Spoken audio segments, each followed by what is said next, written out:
Tepu, Assalamu alaikum, Namaste, Haroon Nefer. This is Kasakma Keparu with another video for you. And in this video, we're going to explore the magical secret behind the Metu nectar. Now, before I do that, I want you to hit the like button on this video. And if this is your first time to my channel, hit the subscribe button to get notifications on when I go live or upload recorded videos. Also, don't forget, we have free ebooks that you can download and start reading today, and they expand more on my teachings. You can just click the links below and download them today.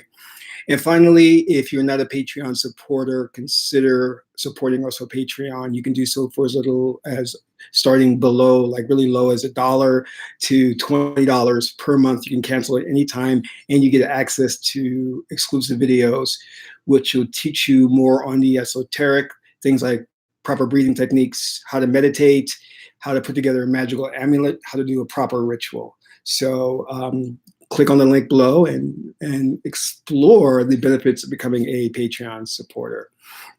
So I want to talk a little bit about the secret behind the Metu nectar. So for those of you who are not aware, there are three different writing styles that the ancient Egyptians had. They had like the hieroglyphics, or the Metu nectar, the demonic, and the hieratic. And they used the three were applied in different circumstances, where you had things where they needed to be exact, like for like math and things of that nature. They'd use one particular style for that and another for religious writings. And the religious writing portion is what we're going to get into right now, which is the Metu nectar, or some people call it the Medu nectar. And, it's up to you how you want to pronounce it. But this was considered a very ancient and sacred language, and it was full of symbols that communicated on multiple levels and multiple realities. Now, I'm going to cover a little bit about that, but I just want to put a disclaimer.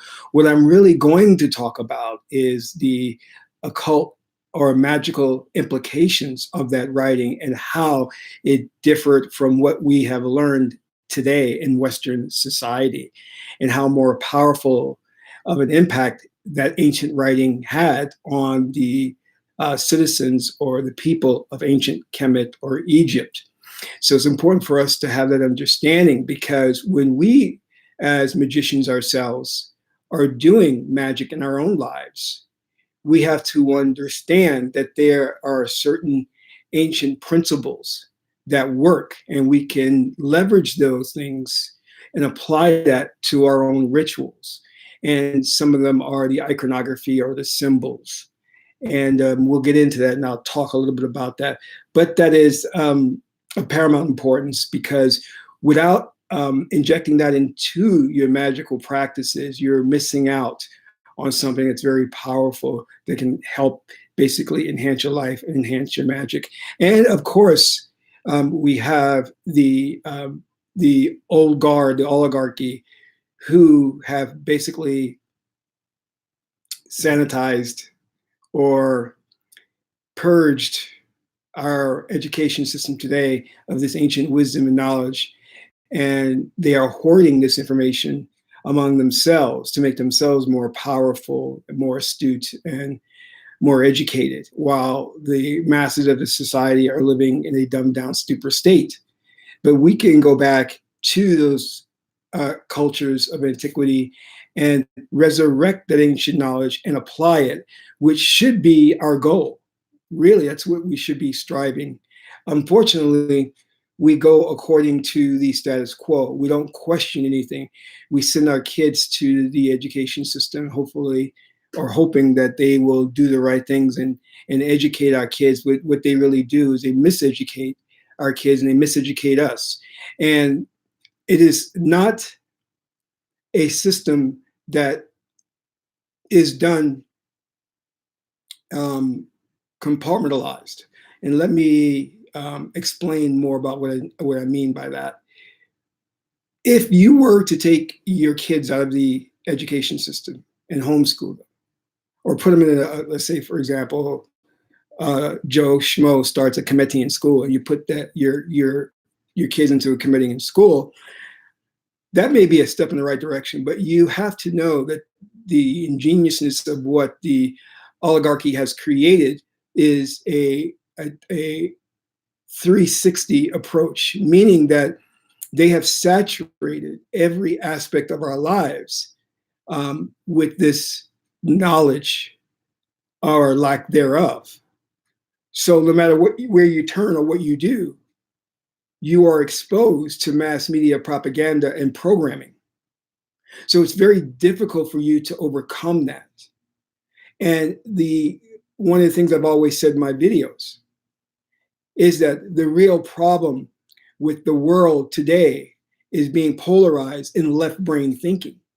And then no matter what you do, you're going to be subjected to that. You see, because everything is filtered through that, meaning the movies you watch, the music you listen to, the schools you attend, the corporations you work for, have all been constructed to support this way of thinking. So when I say left brain, what do I mean by left brain way of thinking? I mean a thinking that does not encompass a holistic view of life, because the left brain can only see a partial picture of what is going on, where the right brain, or holistic thinking, takes into consideration all factors and balances things out so that things work harmoniously. But this is what the ruling elite don't want. They're not looking to have a society where individuals can succeed, where individuals think holistically. Because in order for them to stay in power, they have to get you to go according to their program, which is the left brain perspective on life. And what does that encompass exactly? Well, left brain perspective on life encompasses the idea that there is a champion and an enemy. There is the good, the bad, there's the black, there's the white, and there's never any shades of gray, and there's never any complementary elements. So everything that you see has to either be good or bad, or has to oppose you. But there is no emphasis on integration, on saying that, why do I have to see this other person or other perspective or other circumstance as an opposing factor? Why can I not see it as a complementary element that needs to be integrated and to create a whole? That's not how they want you to think, because when you start thinking in terms of segregative thought process, seeing everything as separate, you then are easily manipulated.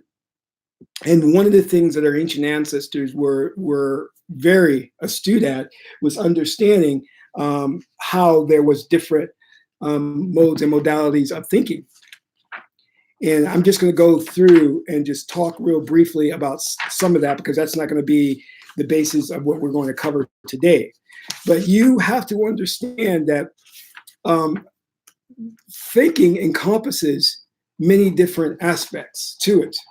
And when you are lacking in any one area, then you're not fully seeing things clearly. You have a skewed view on life. So let me just give you an example of this, right? Now, how this relate to our ancient ancestors, right? They codified not only the spiritual realm, but the makeup of the mind, the brain, within their ancient stories, which were allegories. So let me cover this. We know that there are different faculties and different ways of thinking within your mind. We have the segregated faculty, we have the congregated faculty, and the segregated faculty basically is separating things, seeing things as outside of you. The congregated faculty brings things together, it congregates. Then you have the analytical faculty, then you have the synthesizing faculty. The synthesizing faculty is the ma'at faculty of bringing things together. And as you note, I said synthesizing and the ma'at faculty, because our ancient ancestors codified this form of thinking within the deities, the ancient deities themselves. So when you understand that the deities were not just gods and goddesses, or these pagan ideas that are antiquated, they were a sophisticated science and a way of living, a way of thinking, a way of seeing life that was necessary. One of the books I'd like you to get, let me just take a step back too. If you're really interested in pursuing your magical career and becoming a magi, one of the books I got that really opened my eyes was Libernal and Psychonaut. This is a fantastic book. It's like one of the premier books you should have in your library. And this will awaken you to what's really going on and how you should be as a person, because we are divine beings, but we have been robbed of our mental faculties, our understanding of life and what's going on. And to get that back, I would say start with that, then start with the book by Ra'u Neframen, the Metu. But one of the things I want to talk about was how in ancient Kemet, the disciplines, the fields of study were integrated within themselves. And there was a secret language that they used to communicate to the subconscious mind, or what we would call the spirit. You see, the modern way of thinking in the education system today is based on left brain, so they create different subject matters that have no relationship to one another, because left brain Western man cannot reconcile opposites. That's a fact. He cannot reconcile opposites. So he forever creates opposing viewpoints, different perspectives, different disciplines, different ideologies that will inevitably cause a downfall of society because it creates partisanship. You're going to see others as opposing to your ideology or viewpoint. Whereas the ancient Egyptians, their society was built on whole brain thinking, integrated brain thinking. What they did was they took things and they synthesized them and they created a form of language that communicate this information to you very quickly and succinctly, so that you weren't convoluted or confused by opposing viewpoints. To gain a good understanding of this, is like, let us take the Bible, for instance, which was authorized by King James. The Bible in its original form was a pagan or a book of allegories or magic that communicated on a subtextual level using subtext, because the Egyptians were very fond of puns and telling a story within a story. But more importantly, the Bible is a book based upon the field of astrotheology. So when you're reading the characters in the Bible, you are reading how the configuration of the planets are and how that configurations interacted with each other. You were studying the stars. You were not studying actual historical characters. You were learning a very high level of an occult science, a way of communicating to you, which is why Jesus is really Pisces.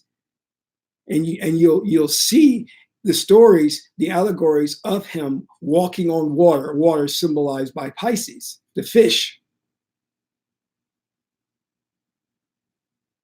Because this is how we learned in ancient times. This was the occult secret, to take these symbols, create metaphors, and create meanings within meanings, so that you would understand in studying one thing, you were studying all things.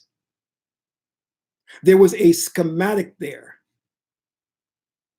There's a reason why Jesus is called the Son of God. There's a reason why there is the resurrection when the sun rises in the east, rising from the dead, which is the west, because the Egyptians saw the west as a land of the dead and the east a land of life.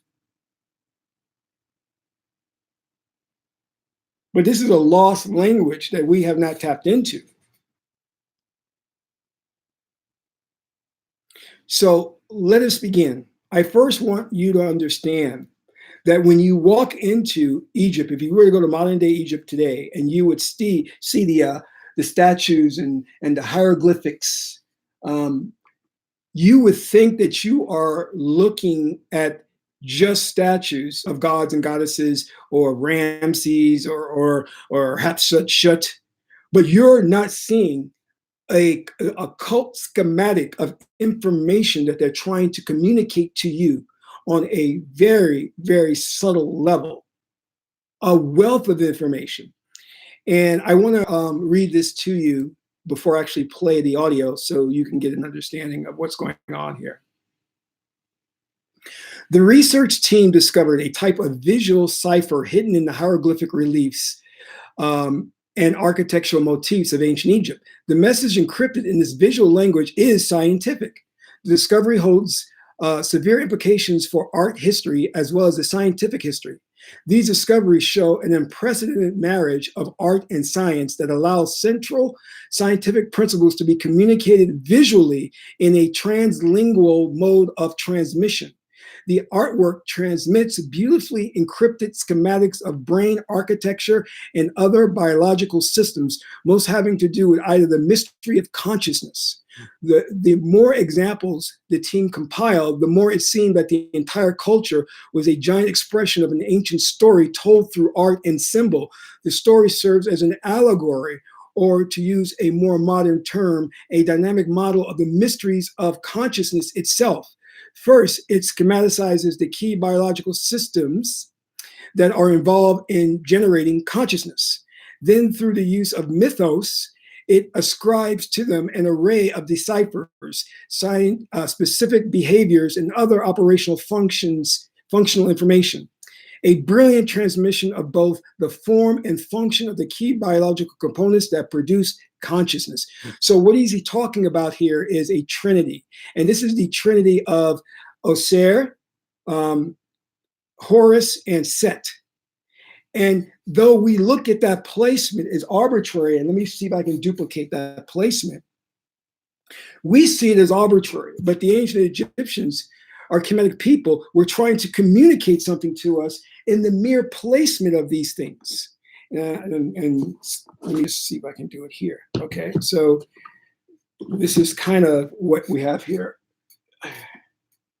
I can demonstrate this properly. So, in effect, we would have Osir in the middle, Sebek or Anubis on the left, and Heru on the right. Okay, we can do it that way. All right. Now, these deities not only symbolize different aspects of the brain, the right and the left hemisphere, but they also represent a mythological story, which also talks about an interrelationship, communicating a relationship between each other. So let me let you hear the audio so we can go deeper into this, all right? Because this will make more sense as we go along.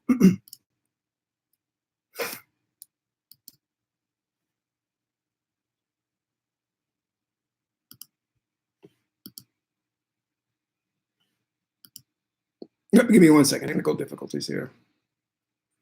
The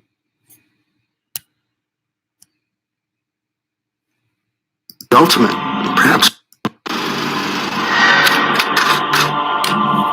I'd like to present what I think might be the ultimate, perhaps most glaring example of schematics of consciousness in ancient Egyptian art.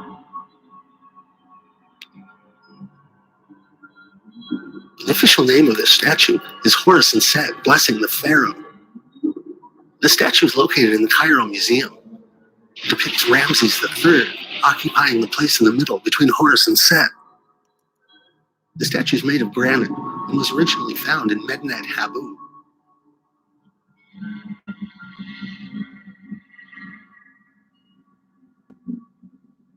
This is the thing that, for me, finally succeeded in doing what this art was designed to do, which is transmit a message through this universal symbolism.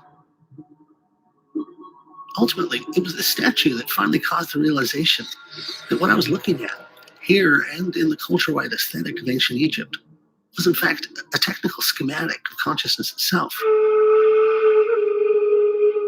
The magical or occult state that is represented by occupying the place in the middle, not only schematizing the basic polar and cyclical nature of consciousness, but also transmitting a deep occult secret about attaining a higher state that is the doorway to exploration of further frontiers of consciousness that we all have access to and potential, but whose existence few even suspect in the modern world. In this case, as it is in many others here, this is not only a technical and aesthetic masterpiece, but also transmits a remarkably insightful, dynamic model of one of the major structural features of human consciousness, the eternal struggle between the two polarities of consciousness that are analogous to the left and right hemispheres. Now, he talks about the eternal struggle between the left and the right hemispheres, okay?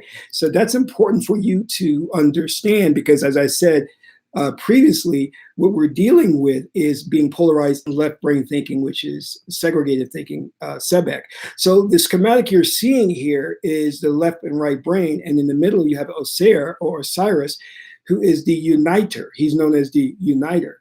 So what are we saying when we look at something of this nature? We're looking at not only deities, but not that deities are compartmentalized, but there's an interrelationship and interdependence between them, that they cannot function on their own, but they function with each other to communicate a message. So when you put Osiris in the middle, you are talking about the unification of the left and the right hemisphere of the brain. Not only that, you're talking about rising above the more primitive states of consciousness, which are governed by the mammalian and the reptilian brain, the most primitive aspects of our brains, to a higher level, which is the neocortex. This is why when you say you're rising above the mammalian and the R complex to the neocortex, you are rising, you're resurrecting yourself, you're ascending to the throne. And this was communicated in the allegory of the story of the Assyrian drama, or Asar and Aset religion in ancient Kemet, because they codified the information of how consciousness works, how the brain works, how we reach higher levels of consciousness through the allegorical story, and also through their personifications of the deities, creating the deities to house these specific principles, so that we understand that in venerating or paying tribute to the deities, we are understanding more about ourselves and how the universe operates on a holistic level. This is why if you read the Bible on a surface level as a history book, you're totally missing the wealth of knowledge, the occult practice that our ancient ancestors engaged in. Because not only are we looking at these deities representing different hemispheres of the brain, but they represent astrological signs. Now let's look at how knowledge was passed on in ancient Egypt, specifically in the ancient Greek form, because the Greek culture was a spinoff of the Egyptian Kemetic culture. It was type of a bastardized culture.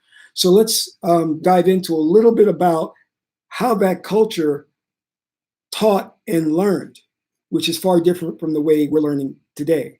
So I'm going to play this clip for you. In the majority of cities we're going to be talking about, education was for the privileged. If you were poor, you simply were not educated the same, if at all. So education, specifically for the Greeks and the later Egyptians, would come to be associated with the gods. The Egyptians had multiple gods associated with academia, specifically the god Tot. Yes, guys, Tot, aspirated. Try not to throw Thoth too frequently. And the Greeks would also have gods associated with learning and knowledge, some of which were Hermes and even Athena.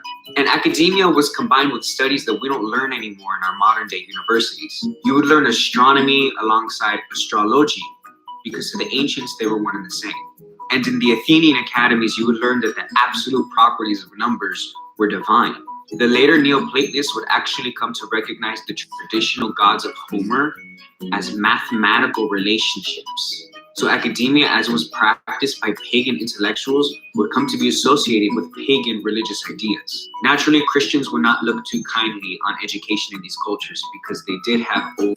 So when you look at the fact that he's talking about mathematical relationships, because when you're dealing with a right brain society, it is all about relationships, how things work. So if we say, for example, we have Tehuti, god of wisdom, right? Well, Tehuti, or let us take, for example, Ma'at, goddess of truth and justice. This is an example of the relational thinking that we have to get back to and that we have lost. You have Tuti, or Thoth, god of wisdom, and then you have Ma'at. Let me see, do I have Ma'at here? Let me bring this out so it's a better understanding of that. I'll put 2D back here. All right. Now let's clearly understand that there's a relational thing going on here. This is Ma'at, right? So if you have Ma'at, goddess of truth and justice, we understand, or we should understand, that truth, or the law, as Ma'at is corresponds to, means nothing without the wisdom to measure how the law should apply. So how was that done? By her mate Tahuti. Ma is the law. Tahuti is the measure of that law and how it is to be applied. In our Western society, we take the law and apply it without a measure. In other words, it's wrong to kill, and that's just how it is. I don't care what the circumstances are, the law says you can't kill. But there needs to be a measure, meaning in certain circumstances, such as to defend oneself and one's family, you must kill. This is why our modern day legal system is based on Sebek, left brain segregative thinking, and not relational thinking. So what I'm trying to get you to understand is that the deities not only were codified as principles and schematics of how consciousness works and operates, but it's a very sophisticated means of communicating things. So one of the things that I want to go into too, another thing is how the ancient Greeks looked at learning. So let me just read this, and this is on Plato. To understand Plato, we must first gain some insight into classical Greek society. It was divided into aristocratic citizens, free and rich, poor citizens, free and poor, aliens, free non-citizens, and slaves and women. The ideals of the Greek aristocracy set the tone for the development of the characteristics of Greek cultural expression. They are as follows. A freeman, rich and poor, looked down on working for a living and worse for another man. Of course, the poor had no choice. Commerce, engineering, building, farming were carried out by poor, freemen, aliens, and slaves. Empirical observation was discouraged. We can see here a violation of one of the fundamental principles of the scientific method. It was well known that mainland Greek science was impoverished. So if you were to go to ancient Kemet in Egypt and you were to learn, you would learn through a process known as the culture and all that, as osmosis. You would learn by empirical study or observation, which is what the Greeks looked down upon. Let's go further. Induction, which includes observation, when correctly performed, was considered inferior to deduction. It is said that they were more interested in theoretical pursuits over practical. We must note that the generalization theories cannot be considered theories if they are not based on observed facts. They are then hypotheses. They were more interested in rhetoric than the content of the subject of the debate. So one thing that we see that which kind of paralyzed and hampered the ancient Greeks was the idea of verbal discourse and debating just for the sake of debating. But the early Greeks, from the very beginning, as we heard in the audio, did have an integration of subject matters. So you were not only studying astronomy, but you were studying astrology as well. They were merged together. And that the Greeks, gods and goddesses, were also taught in classes and learning, along with mathematics. Because there's a mathematical principle, especially with Ma'at, which gave birth to the term mathematics or math. You have to understand there is a relationship between those things. And our studies now are devoid of that. Hence why what we learn is very toned down, sterilized. And really what it does is it gets us to just regurgitate information. That's all we're doing. You're not producing great geniuses, great scientists, because you're not allowing them to activate the right hemisphere of the brain, which is the seat of learning and the seat of advanced learning. And then when you look at the fact that our ancient cultures created the society and the structures, the architecture, based on highly sophisticated geometric shapes and the positioning of all of that were in alignment with the positioning of the stars, we see that engineering was not apart from astronomy.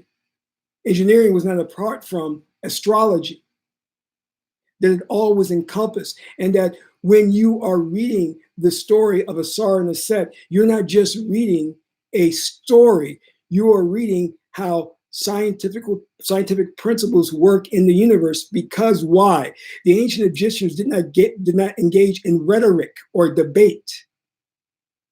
They engaged in observation. They observed the universe, the working universe, and from that extrapolated, right brain technique, extrapolated through a process of induction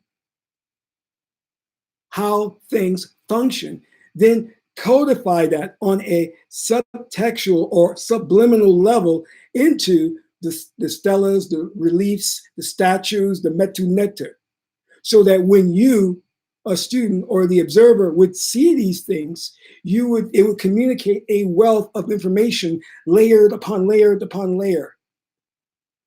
And in doing that, you would not just learn one field of study or discipline, you would be learning multiple disciplines, multiple functions, multiple fields. You would be what they would call as an Imhotep, a multi-genius. But the way things are today is that we learn one field where it has no relationship to anything else that's going on in our lives. You see, the ancient Kemetic people did not have a problem with church and religion and state, the combination of living in a theocracy, meaning that the religion was deeply embedded into everything they did because the religion didn't oppose scientific principles. In today's world, the religion constantly violates science. The religion constantly violates logic. It violates common sense. And the reason being because the Western religions were created by individuals who bastardized the religion from the ancient Kemetic sages and scholars and priests and priestesses.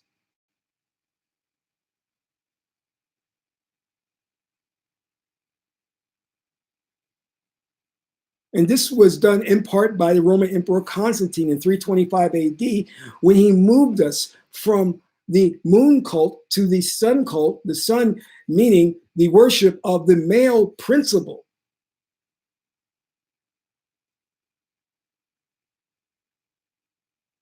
So you have to understand, if you're going into any of the museums that house some of the artifacts of ancient Kemet, you have to know that the Egyptians were smart enough to not only create these characters, these deities,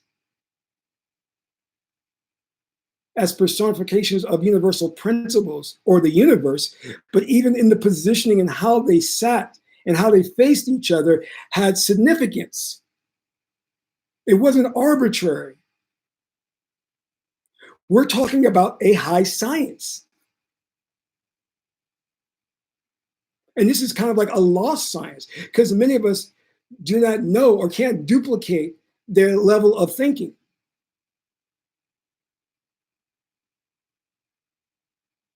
Because we're so trapped in the waking state, the conscious state, because we're taught that learning is a conscious practice. It's a waking state practice. It's not.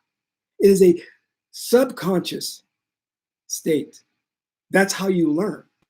That's how you access wisdom and knowledge, is through the subconscious realm. When you are operating out the waking conscious state, all you're really doing is transferring information that has been relayed to you. But you're not creating anything revolutionary. You're not a pioneer.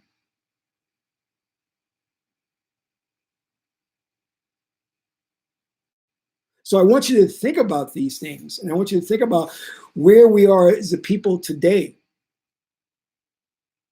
And what you may look at in terms of technology And, you know, we have all the Tesla cars and we have the smartphones, and you may think that we are advanced, but what we had back in ancient times rivals anything we have today, because our ancestors delved deeply into the makeup of the spirit and knew who we were.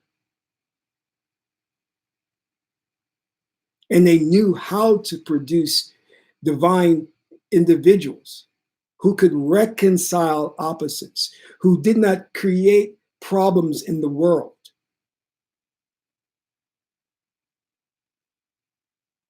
One of the things that's going on in society today is that you have the ruling elite who is behind a veil. They don't want to be exposed. They're hiding. And they are manipulating the culture to go into a certain direction. And you will see this in mainstream media. How now, if you don't go along with things like being gender fluid, if you don't go along with calling somebody by the correct pronoun, you are attacked viciously. Because they have a direction of where they want the world to go in. And you're going to either be on board or you're going to either be eliminated. Because much of what they're putting out there is an outright lie. And they know it's a lie. But you don't have the power to fight them. So their goal is to make it widely accepted. And it's very dangerous. Which is why we've got to start looking back into antiquity and start to resurrect our way of life to save and protect us. And we have to start questioning everything they're throwing out there in mainstream media instead of becoming mass consumers and just taking it all in. I had one individual who posed a question. He was like, well, why am I so opposed to educating kids outside of the school system? Or why am I so opposed to some of the things these so-called scholars were doing? And I said, in short, this. I said, if you're engaged in window dressing, meaning you're just taking the education system and you're putting different faces on it to match your complexion, that really is not doing anything. And I said that lecture in and of itself, lecturing, debating, does nothing to further knowledge. It's just an exercise in intellectual masturbation. That if you really wanted to explore education, if you really wanted to explore advanced sciences, if you really wanted to educate someone, your children, then you've got to start looking at the occult secrets our ancestors left behind. And it doesn't mean that you must be indoctrinated into a religion. Because you can study this information and not call yourself a comedian. You don't have to call yourself a comedian, but you can still study and use this information. I practice hypnosis, but I don't use the title hypnotherapist. But I understand that hypnosis has a lot of very good qualities to help change human behavior. And it was practiced by the Greeks and the Egyptians. They called it trance. And as far as I'm concerned, it's the only way that can change a person's behavior. There's no scripture, there's no words that will suddenly ratify your behavior or change your behavior. It doesn't work that way. That's not how consciousness is constructed. And the ruling elite know that, which is why they have the 360 approach, that no matter where you turn, you're bombarded with their message. Because they know that if in one swoop, then you're going to accept it through a prolonged exposure to it, that so it will have a cumulative effect upon your psyche. This is why everything you involve yourself in is all about polarized left brain thinking. Because they don't want you to think any other way. And that is mind control. Because you see, my brothers and sisters out there are talking about, well, we've got to stop the mind control programming. We've got to stop the coming of the New World Order. We've got to stop the coming of the one world government. And I tell them this, too late, too late. It's already here because you are a psychopath. You're schizophrenic.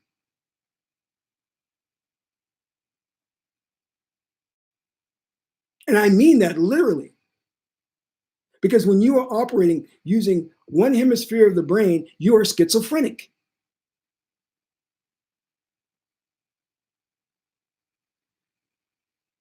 This is why one of the most important principles in ancient Chinese culture, in ancient Kemet, in ancient Mayan, was the principle of balance, alchemy. We don't have that in Western culture.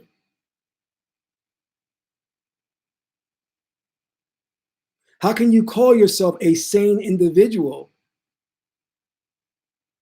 when the only way you can think is segregative thinking? You can't solve problems then. You can't come up with solutions.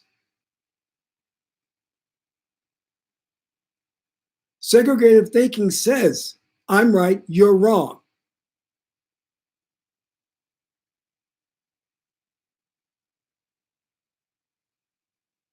When you look at what the Greeks created,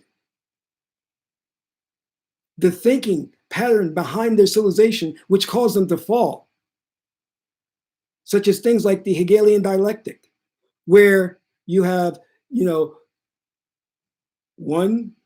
a thesis.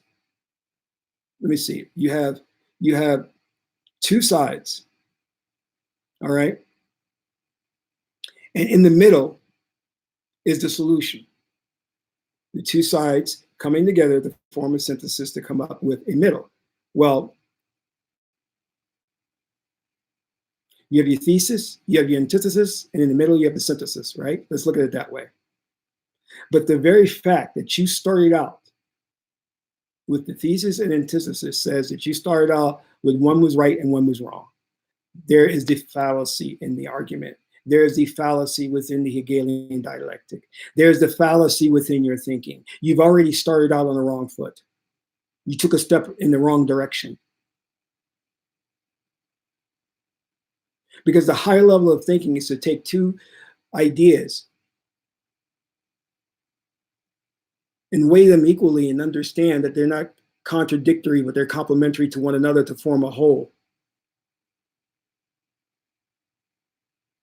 And that's a problem where Western man has a problem with. We don't know how to do that. And then they also create other things, like they get us to fight against one another for resources. And they purposely short us on resources to create a demand, to create wars.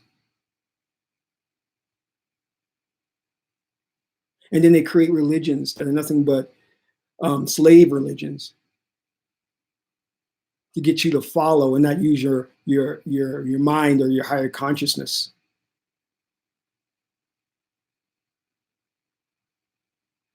We are already under mind control. Already. You don't have to worry about the subliminal seductions or the subliminal frequencies that they're pumping out there. That's just taking it to another level.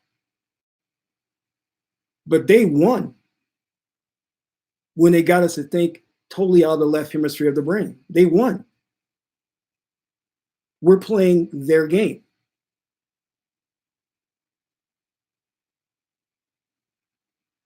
When you go into the modern education system and you have the professor or the teacher stand in front of the class and try to teach you through oratory discourse, they won.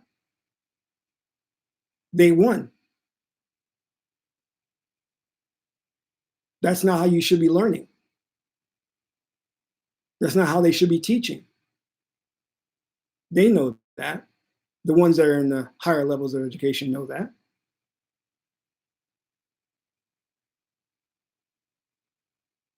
If we're going to produce geniuses, if we're going to work magic in our lives, we have to get back to this ancient culture. We have to really start to divorce ourselves from mainstream ideology and look at things. I mean, they were very clever and successful in getting us to look at our history as pagan, as primitive. They were very clever in doing that. But now we're starting to see more clearly now that we've been lied to.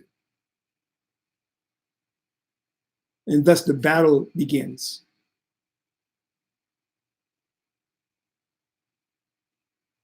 So I just want to lastly say, I'm not asking you to become indoctrinated into a religion.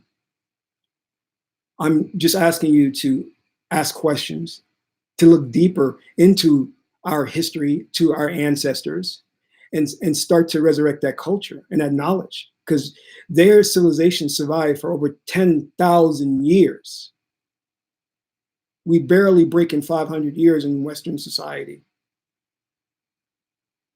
And I don't know if we'll go another 500 years, given all of the crazy mass shootings and political infighting that's going on. Think about that. And I think all the scholars will agree that our ancient civilizations were of the most high moral caliber civilizations ever seen on the planet.